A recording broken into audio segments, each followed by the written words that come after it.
रामायण की बात हो और हनुमान जी की बात ना हो, ऐसे कैसे हो सकता है। तो मैं आपको एक हनुमान जी की कहानी सुनाता हूँ। एक बार हुआ यूं कि विष्णु जी ने गरुण देव को हनुमान जी के पास भेजा बुलाने।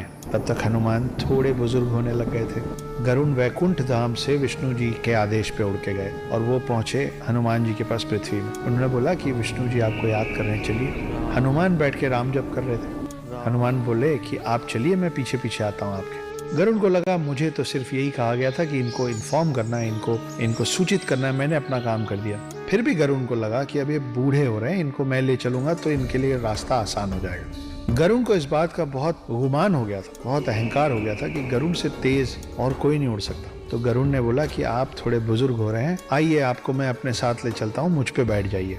हनुमान जी ने फिर से कहा कि मैं अभी अपना जाप खत्म करूंगा, उसके बाद आऊंगा, आप चलिए मैं आता हूँ। गरुड़ निकल गए। गरुड़ पूरे स्पीड से उड़ के वापस विष्णु जी के पास वैकुंठ धाम पहुंचे। मगर वहां पहुंच के देखते क्या है, वो देखते हैं कि ऑलरेडी हनुमान जी बैठे हुए हैं विष्णु जी के पांव के पास। ये पूछते हो कि प्रभु मुझे कैसे याद किया। गरुड़ को समझ में नहीं आया कि मैं इतने वेग से उड़ के आया हूँ, मुझसे पहले हनुमान जी पहुंचे तो पहुंचे कैसे।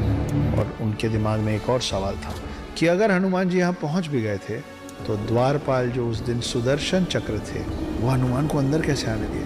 सुदर्शन चक्र ने हनुमान को विष्णु जी के पास आने से रोका क्यों नहीं। तो खोज शुरू हुई कि सुदर्शन चक्र है कहाँ, द्वारपाल सुदर्शन चक्र अगर द्वार पे नहीं है तो गया कहाँ। विष्णु जी मुस्कुराए और हनुमान जी को बोले, हे हनुमान, कहाँ है मेरा सुदर्शन।